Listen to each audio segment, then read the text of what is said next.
On today's episode of WatchJRGo, a car Motor Trend once called the most disappointing car they've ever driven, but not this version of it.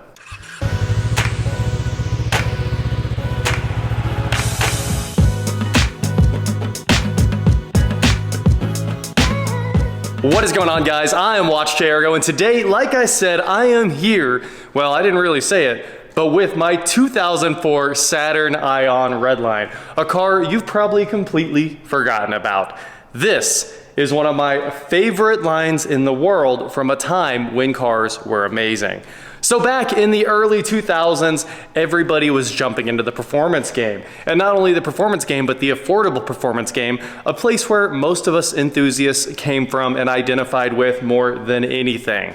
There were a bunch of excellent cars out there, Ferrari, Lamborghini, the Viper, a bunch of cars that existed for a long time, especially the Corvette, getting close to that affordable line there. But there wasn't a lot of cars that were really affordable by the masses. In the GM Performance division, the heroes they are, and the Dodge Street and Racing Technology division, the heroes that they are, came out and built literally all the best cars ever. You guys have probably heard me say this many times on the channel before, but the true hero cars in the world are, of course, the entire GM SS division, every car that ever got badged with SS, the Saturn Redlines, the Pontiac GXP lines, and of course, everything Dodge did that got an SRT badge. They were all amazing, the best cars in the world. In fact, when I bought my old building, the 20,000 square foot space, the entire plan was to fill it with everything that ever came out of SS and everything that ever came out of SRT, and maybe the Redlines. But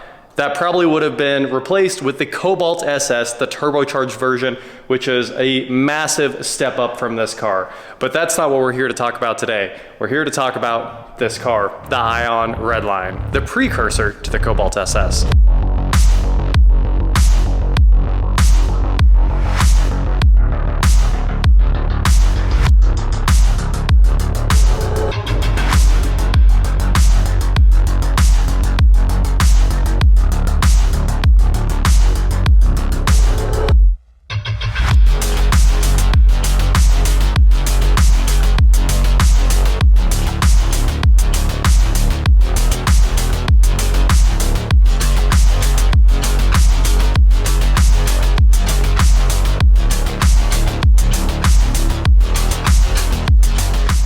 So the Saturn Ion was a pretty unloved car, although I personally have a lot of love for even the base Ion because I did drive it a lot. No matter how boring it was the first car I ever got to see that had electric power steering. And not traditional electric power steering like we know today. Not a rack with an electric motor on it that does a bunch of magic. These typically even feel like hydraulic power steering today. The Ion has a gigantic motor under the dashboard that runs the power steering.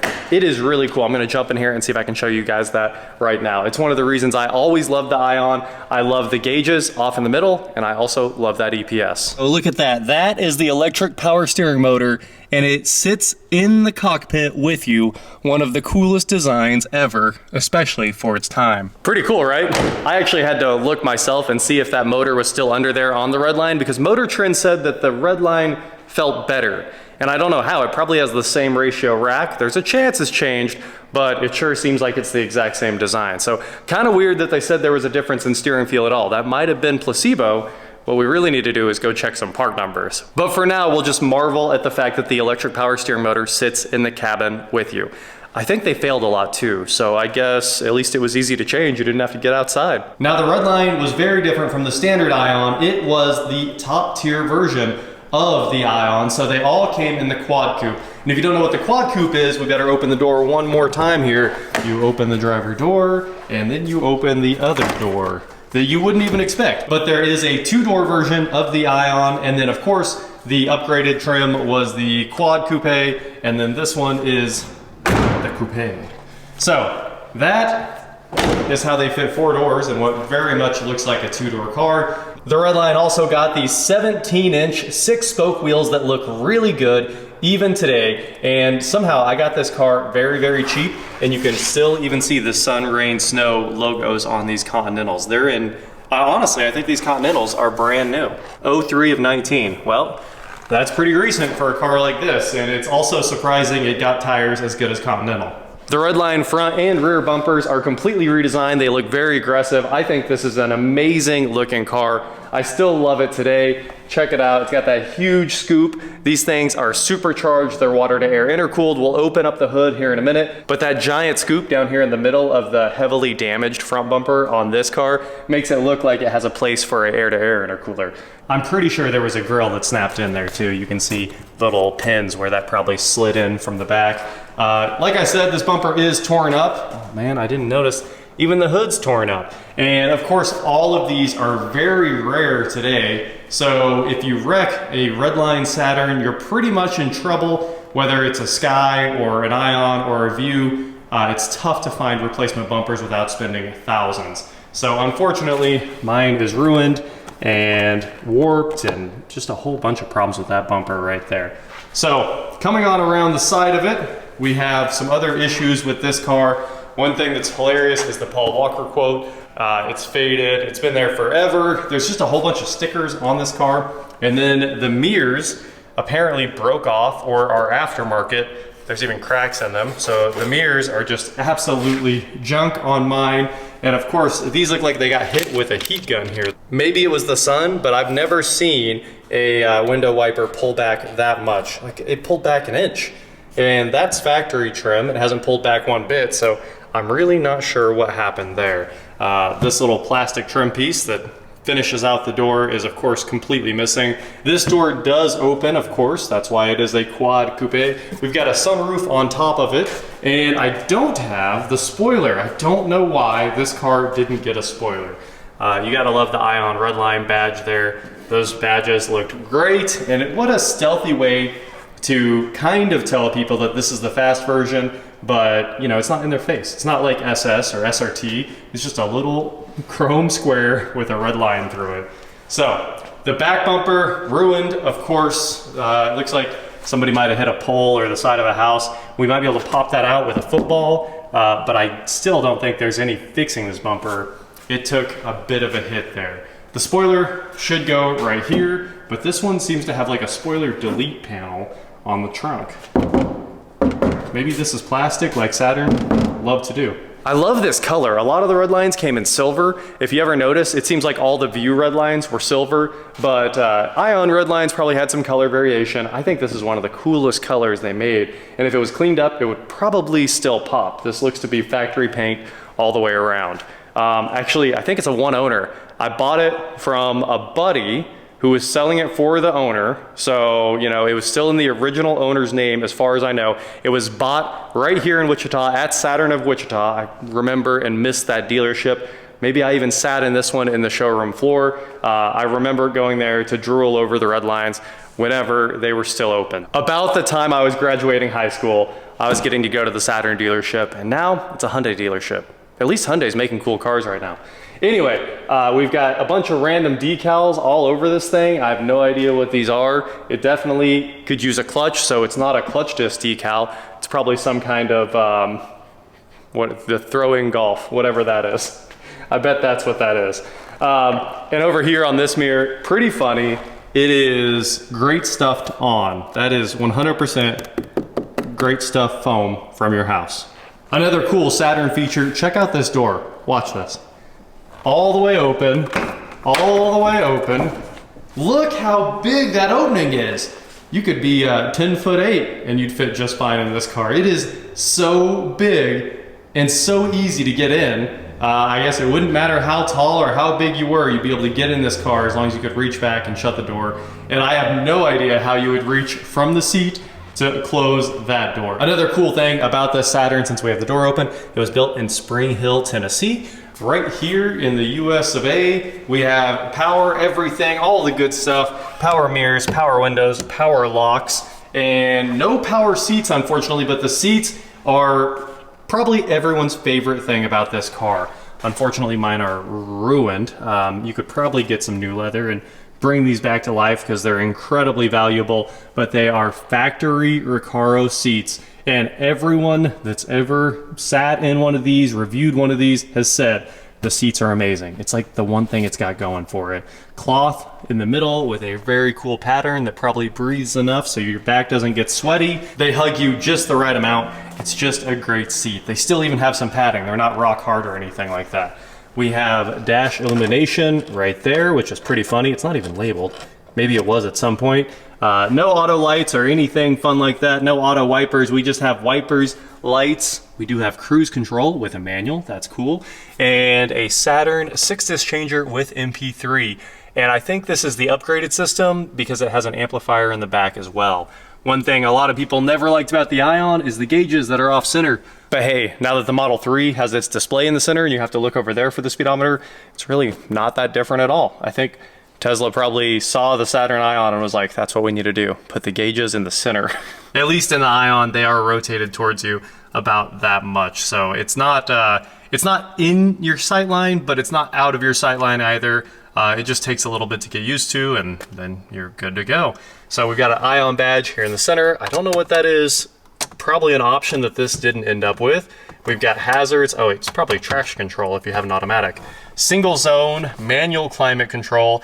At least it's got AC and heat. And then it has a 5-speed transmission that in the Redline came out of a Saab. The transmission is also this car's biggest downfall. If you run it through a quarter mile, at the very top of it, it's only in 3rd gear. So the 2nd gear was way too long because it didn't come out of a performance car, and the supercharged engine and that transmission just were not meant to live with each other. So it bolts up and it works, and it's what GM Performance had to do to get this car out the door. But I think they fixed the transmission in the Cobalt SS. They didn't fix it in this. So it does end up running a quarter mile in like 15.3 seconds, which is slow, but at the same time, the car was $20,000. So you were, in the same ballpark, a second off of Z28 Camaros at the time, and it was half the price almost. Once you're in 2nd gear and you're just driving around on the road, it's actually a lot of fun. Unfortunately in this, as soon as I floor it, it starts jumping right into clutch slip, but before the clutch starts slipping, you can tell that it is quick and very fun. It puts a smile on your face every single time. So of course, storage up here by the dashboard illumination, and down here we've got more storage. We've got the electronic trunk release. We'll go ahead and open that. Of course, 3 pedals down there and manual tilt wheel, no telescope or anything like that. We do have 2 cup holders, 12-volt accessory power, an e-brake that doesn't work, of course, as you'd expect in my version of the Ion, and a glove box with the original manual, and the airbag tag. It's still in there. It's still literally on the factory mounting location. Nobody ever took it off of this car. It really is a one owner. Completely manual rear view mirror, no auto dimming, no auto high beam. There's nothing in that mirror. It is as cheap and as boring as a mirror can get. But in the overhead console, we do have the controls for the tilt sliding sunroof, and that is still working to this day. So let's take a quick look at the back seat here. The back seat is absolutely filthy, although that might come out with some steam and some hours of work. None of it's torn up, so other than being nasty, that's a nice back seat. Probably not that uncomfortable to sit back there. You have 2 wannabe cup holders. They're a little too shallow to be anything real. Another 12-volt accessory outlet on the back of the console, and a little bit of storage right there that they sized just perfectly for an iPhone in today's world. So that is inside the Saturn Ion Redline. Now let's go look at the 2 exciting parts. If I can find the hood release. Oh, it's missing. I better go get some pliers. I can feel the cable. Now under the hood of the Redline is where the magic truly happens. This is the Roots Supercharged 2.0 Ecotech. It is simply a D-stroked 2.2, which is the naturally aspirated version, and it makes excellent power. It was actually rated at 149 foot-pounds of torque.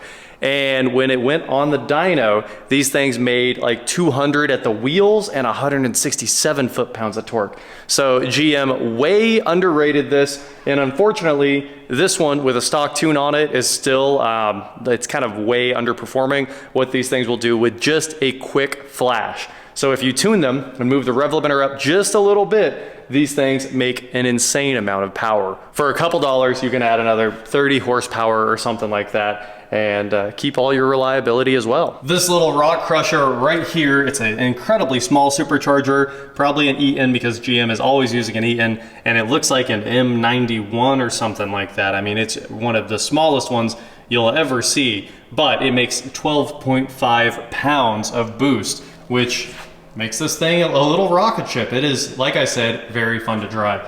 This thing does look like it's in really good shape for 160,000 miles. It seems like it's been wet around this area, and I'm not quite sure where that's coming from because it looks like the valve cover is in perfect shape. I don't see any leak around the valve cover gasket other than some oil that's spilled when they've been refilling it, and it looks like some oil is coming out of this hose somehow.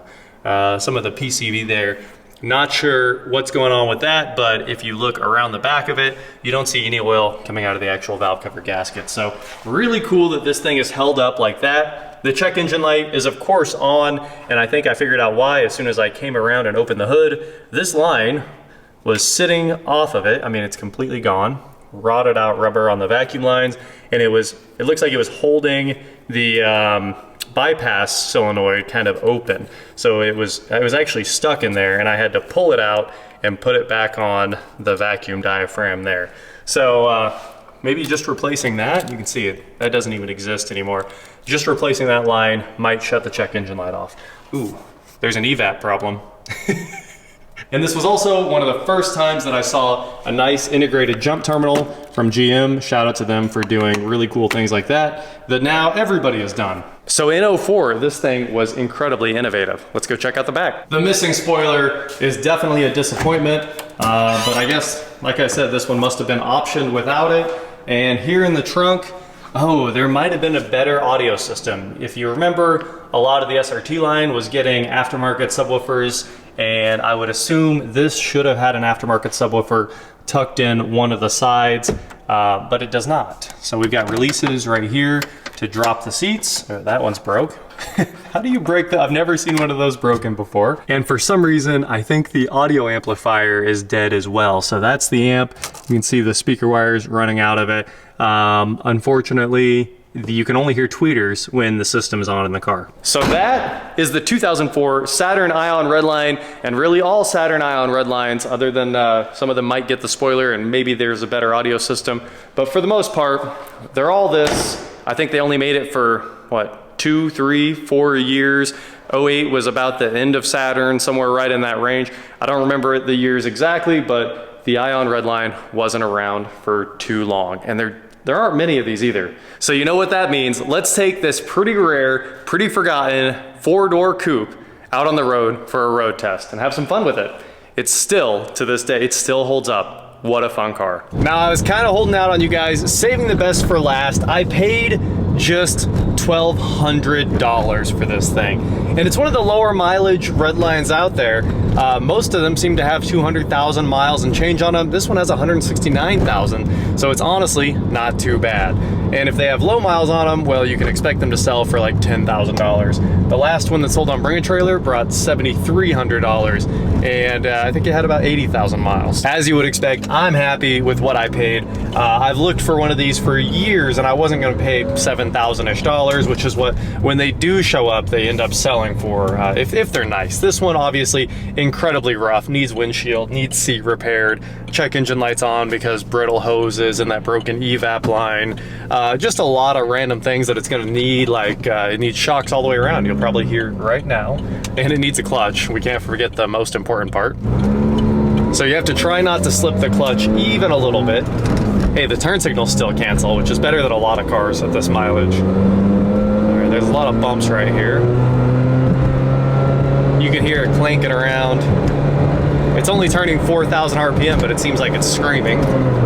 But even with all the problems you get buying an Ion Redline for a little over $1,000, it still drives just fine. These things get great gas mileage, mid-20s all the way up to 30 when you're cruising around, and they were really innovative for their time. Another really cool thing about this car, there's an Escalade V right there.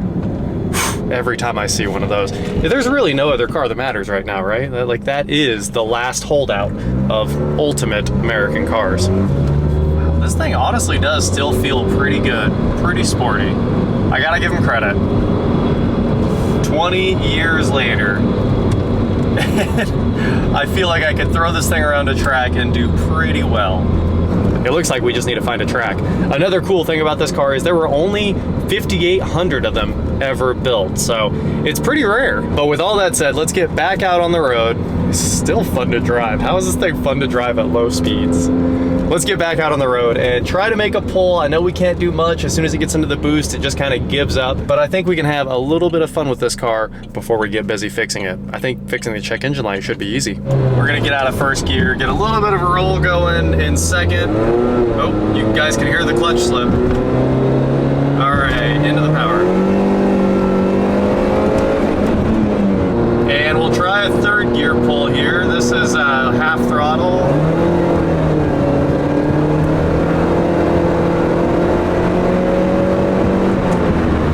If it wasn't for that clutch slip, here, listen to this. That you give it quarter throttle and it starts spinning and then it catches and then it takes off. Pretty funny. You know the clutch is 100% gone when it can't hold on, even when it's fully released. But with all that said, it pulls like a freight train in third gear. You guys saw that there. Once it starts building boost, it just keeps going and going, and it's really fun to drive. With that said, let's get back to the shop. 20 years after this car was built, it is still a blast to drive. Probably just as much of a blast as it was in '04. That is it for today, guys. Thank you so much for watching. Don't forget to head on over to shop, WatchJRGo.com for cool shirts, not like this. And please like, share, subscribe, do whatever you want to do. And I will talk to you next time. All right, next video, we're gonna swap that hose and maybe that evap solenoid, get the check engine light off and make this thing a runner again. I threw the meter in the trunk so I could do a little troubleshooting, and then I went ahead and unplugged the power connector going into the amp so I could do the troubleshooting, and guess what? That amp definitely has power. It's just something's majorly dead. Well, I just pulled the amp out of the trunk, checked everything there. It all looks fine. So, you know, they don't typically fail. I don't know why the amp would have gone bad. And clearly it's doing something, because if you unplug the power from the amp, all the tweeters die. Well, really all the speakers. It's just not putting out any low end. Kind of weird. And the factory head unit is in there, but there was only one screw in it, so it's obviously been out. It's actually super easy. It took like 1 minute to pull the trim around it and pull the radio with the one screw that was still holding it in. But since we can't fix that, we'll fix what we can quickly fix here. Get this off the windshield, get some of these other decals off the car, and just generally make it look like it costs more than $1,000.